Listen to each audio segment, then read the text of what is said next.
Star Stable online storyline, we are led to believe that Garnoc is pure evil, and that Fripp and the Keepers of Aideen are protecting Jorvik from disaster by keeping him trapped in Pandoria. But what if I told you that there's more to the story? What if Garnoc was misattributed as a force of unprovoked evil rather than a misunderstood and possibly innocent prisoner, imprisoned by the very people who seek to hide their own shame or guilt? What if the people committing crimes in Garnoc's name aren't actually acting on his orders? And when Garnoc speaks to us in SSO's Halloween event, it gives us a clearer picture, one that shows everything we thought we knew about Garnoc is just wrong. I ask only of you to please entertain my ideas as I present my evidence in Garnoc's defense. I must warn that this video will contain major spoilers for the main quest of Star Stable Online. Also, to avoid confusion, I will be basing my claims mainly on SSO content, as content from previous games cannot be seen as canonical. Exhibit A, the Dark Riders. When we think of Garnoc, many of us immediately picture the Dark Riders and Dark Core. Let's focus on the Dark Riders for now. The Star Stable wiki describes them to be extraterrestrial beings trapped in human forms and working only to free Garnoc, their master. The problem is their actions are not directly guided by Garnoc. Nowhere is it mentioned that they take direct orders from Garnoc, rather they follow orders from Mr. Sands or Darko, who claim to give orders in Garnoc's name. The chain of command is important to note. Often we also see them take action on their own accord. In fact, Arissa attempts to recruit the player character to a third side working against the Dark Riders and the Soul Riders. That just goes to show how disunited this group is.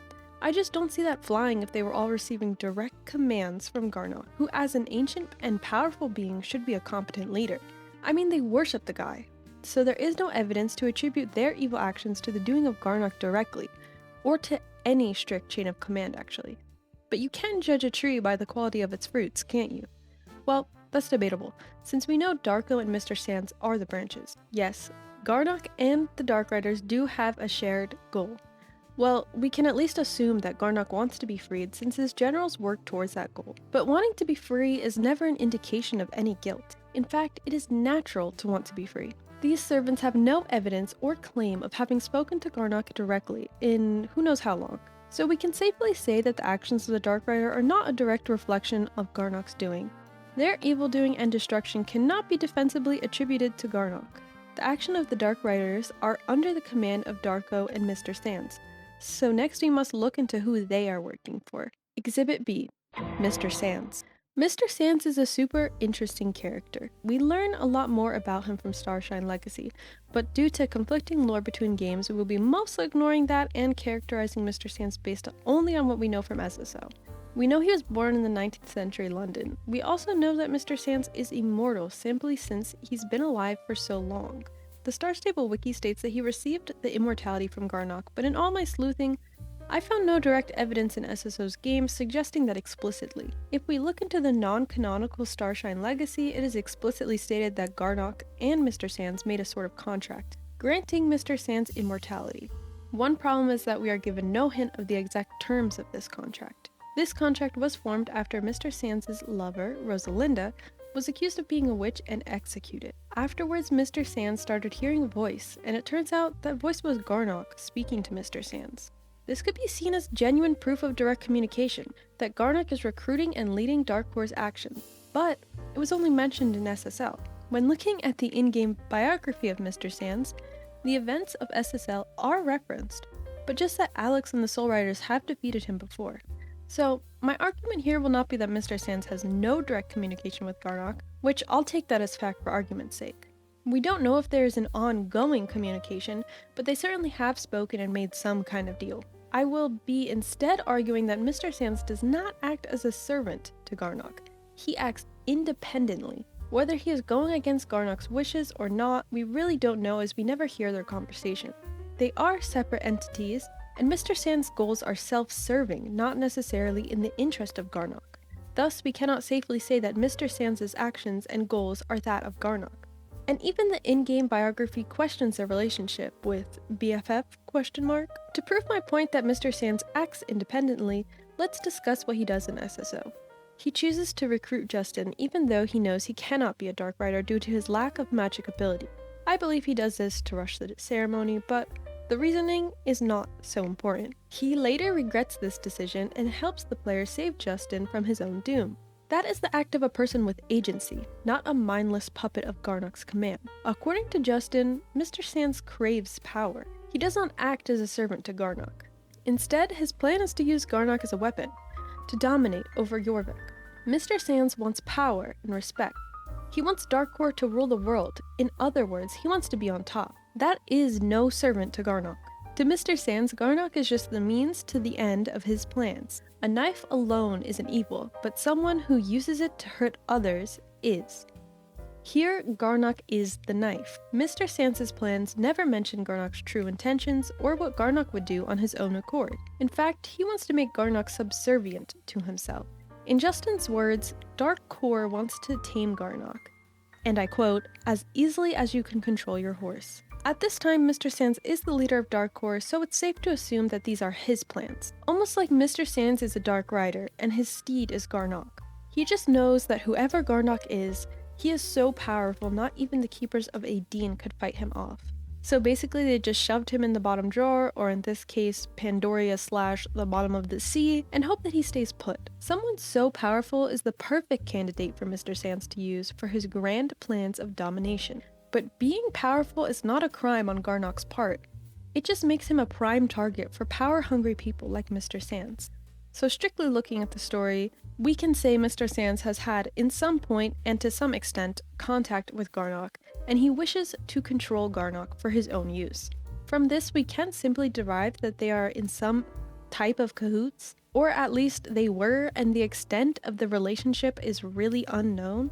We cannot prove that Garnoc is controlling Darkor or has any real decision-making power. So let's move on to Darko. Exhibit C. Darko. As we know, during the Dark Ceremony at Guardian's Dale, Darko pushes Mr. Sands through a portal. Presumably, Mr. Sands is then eaten by Garnoc, but Star Stable themselves have hinted that maybe Mr. Sands is not dead after all. I mean, we never see Mr. Sands being eaten by Garnoc, so maybe they are just chilling out together for a bit. Maybe Garnoc just ate him because Garnoc didn't like the guy or didn't care about him. He was in the mood for a sandy snack. Really, anything could have happened. It was left open-ended. Either way, with Mr. Sands out of the picture, Darko takes over as the leader of Darkor. I mean, Darko, leader of Darkor, has a better ring to it anyway. This betrayal just goes to further illustrate that this whole group is very disorganized. I mean, people keep acting on their own accord, we have revolution plans against the Dark Riders, and the supposed herald of Garnoc was just fed to the guy who was supposed to be heralding. But hey, we're talking about Darko now. As leader, he claims to give commands in the name of Garnoc. And I want to just highlight again, why would the Dark Riders need commands given through Darko if they could just talk to Garnoc directly? Darko is a real character, neurotic, narcissistic, and often ridiculous. Due to his betrayal of Mr. Sands and his overall personality, we can safely assume that he is also power-hungry. I mean, saying that you speak for an all-powerful being when there's no evidence that you do, automatically grants you so much power over the Dark. We have no evidence of direct communication. We have a good motivation for him to lie about it though, and we can see that Darko is also self-serving and power-hungry, so not very servant of Garnoc-like. You might be wondering, why are you moving on so fast? Darko can legit summon Garnoc. Isn't that direct communication? And when Garnoc is summoned, he does some bad things. I thought this was really the end to my case, but actually the wording is super important, and the in-game events back this up. Darko can only summon the power of Garnoc, not Garnoc himself. If that were the case, then there would absolutely be no reason for the reversed light ceremony at all. I mean, why go through all that effort for years to release Garnoc when Darko could just summon Garnoc like it's no biggie? Furthermore, the damage done by summoning Garnoc's power can only be attributed to Darko, not Garnoc himself. It's Darko using Garnoc's power as a weapon, not Garnoc acting on his own accord. With all that in mind, yes, Darko is a piece of shiz, but that does not at all reflect Garnoc's character. To the best of my knowledge, Darko has no direct communication with Garnoc, and he only uses Garnoc's power. The witness testimony in the Halloween event. In my last theory video, I stated that we have never spoken to Garnoc directly, but a helpful commenter told me of a time that we were actually able to hear of Garnoc during the Halloween event. If we dissect this whole interaction, we can learn directly more of Garnoc's character and goals. Thank you Starbound for providing this video. The interaction starts with a bunch of people standing in a circle and chanting around a horse laying down, but alive. and in no visible distress. Many people frame this as the sacrificing of a horse, but I am simply unsure. Obviously, SSO is a kid's game and would not include a graphic portrayal of a horse being sacrificed. So if they did want to show a horse sacrifice, it might look like this. But also, there's a chance that this is not a sacrifice at all, and the horse is fine. Just the center of some ritual. When the player approaches, the people and the horse disappear, and you can see a tentacle appear where the horse once laid. So is this some ritual to make Garnoc appear? It does not play out like the reversed light ceremony that the Dark Riders performed to try to release Garnoc, but maybe that's just some lore inaccuracy. Or maybe this is just another ritual purely for contacting Garnoc. I mean, after all, we are able to communicate with Garnoc after the tentacles appear. So the ritual could be evil, in that it requires the life of a horse, or maybe the only way to summon or communicate with Garnoc is just by using a horse in a ritual. Either way, I genuinely don't see a way to tie this to Garnoc being evil in any undeniable way. We don't know if he set up the ritual like this, we don't know if he consented to being summoned or communicated to. We actually don't know anything. So the ritual alone, whatever exactly this ritual is not enough to condemn Garnoc. Let's dive into what he says though. Garnoc communicates to the player with 5 lines of dialogue. They seem to be, for the most part, randomly spurted out, almost like this is not a stable line of communication. The first message I saw is, "The mist blurs both space and time, but I can still see you." This immediately reminded me of what the druids and Fripp always say about the stone circle and Pandoria. This just shows me that Garnoc has vocabulary more like Fripp, a cosmic being, rather than Darko. We obviously already know that Garnoc is a cosmic being like Fripp though. The fact that the mist is blurring both space and time makes me believe that Garnoc is struggling to communicate from the place he is imprisoned in. Like his messages are being muffled by or lost in the mist, possibly. The fact that he says, "but I can still see you," suggests that he is struggling to see other things, but he can't see us. One can assume from this that maybe he struggles to see certain people, like the Dark Riders, thus struggling to communicate with them. But sometimes he can manage to see people with special abilities, like the player character who is the 5th Soul Rider and possesses all the powers of the Soul Riders, or possibly Mr. Sands for some reason. Either way, I think that we can conclude from this that communicating with Garnoc is not easy, though possible. Meaning there's a good chance that Darko, Mr. Sands, and the Dark Rider have little to no communication with Garnoc, with Mr. Sands being the only one to have any evidence of direct communication, and even that is not much. Another line Garnoc spits out is, "The lost child will lead the rest back as per my will." I can speculate on who the lost child is, but truthfully, I don't really know, and no one does. My theory is that the lost child is either us or a 5th Dark Rider to complement our player character as the 5th Soul Rider. My best guess is that it's not us. Since Garnoc can't see us, why would he refer to us as the lost child and not just you? But it's interesting that Garnoc does not say, "My will is to escape." We can see here that he wants to lead the rest back. Back to where? I don't know. Maybe to Garnoc's home planet or solar system before he was entrapped in Pandoria / under the sea. Here he does not mention that he wants to go back, he only wishes for what I assume to be his generals to go back. Maybe he wants to go back as well, but he does not state it explicitly, hinting that he is putting the rest before himself. If this is true, then it paints Garnoc as someone who really cares about his people, so to say. There's also a chance that by back, Garnoc means under his command, so the lost child would lead the Dark Riders away from the false command of Darkor and back to the command of himself.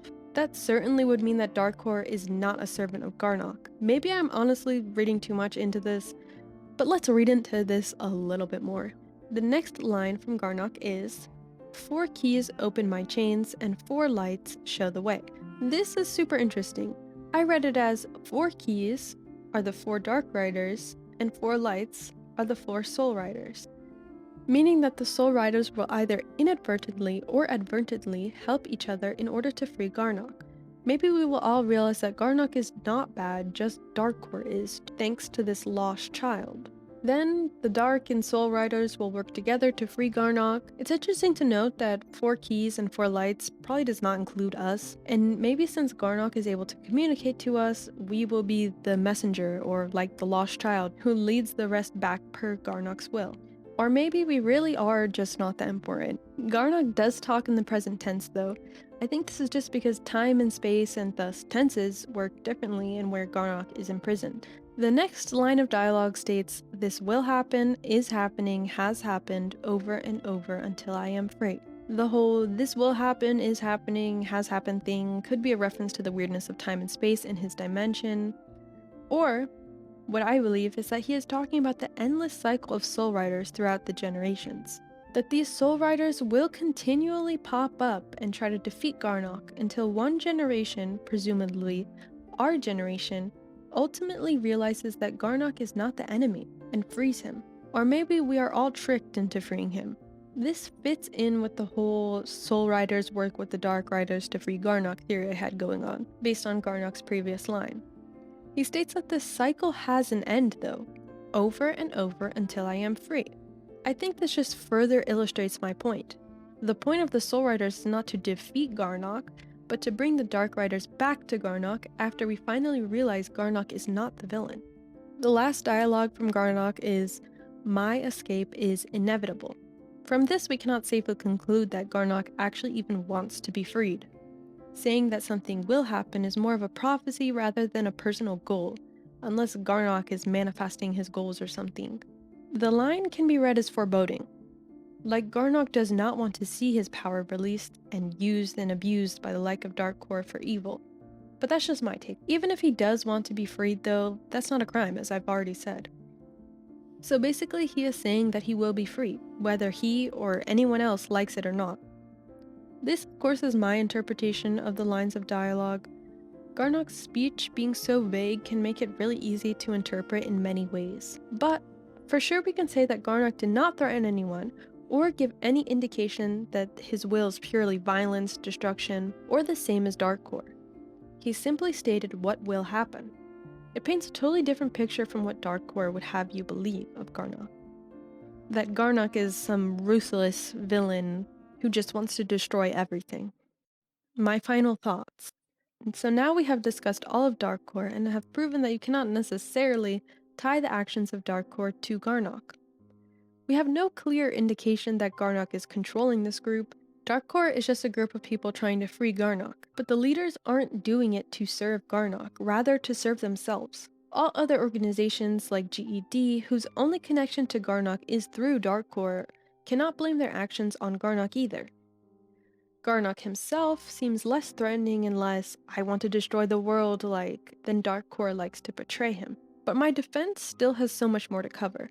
Garnoc is detached from the crimes of Darko, and Garnoc's own dialogue does not give us much to go off of, but there are still so many more stories and perspectives to discuss. This video is already super long, so I will probably leave this part here. In upcoming videos, I'll discuss Garnoc's appearance in the circus tent, Yidris, and Fripp and the Keepers of Aideen. This theory was never meant to be taken as fact, rather a fun thought experiment for myself, and maybe you all will enjoy it too. My honest opinion is that I just don't see Star Stable implementing a plot twist like this, but if they do, I'll at least be one of the ones that predicted it, as I am not the only person that has made a case for Garnoc's innocence. Take the Star Stable Studies blog, for example. What I'm doing here is called motivated reasoning. I am scouring the wikis and the in-game biographies, reading through quest lines, through YouTube videos, not to find the truth, but to find something that can support my preconceived theory. Anything that contradicts my theory, I try to find some way to make it work. In fact, I asked a bunch of questions that, if true, could break my theory, searched for an answer, and hoped that I could hand-wave it away somehow. That is not at all a good strategy for finding objective truth, but it's fun and harmless for putting together some fan theory for a YouTube video. It really was so much fun writing the script and acting like Garnoc's lawyer. With that, I hope you don't take anything too seriously. Feel free to correct any inaccuracies in the comments or provide additional information. And I hope to see you all in the next video. Bye bye!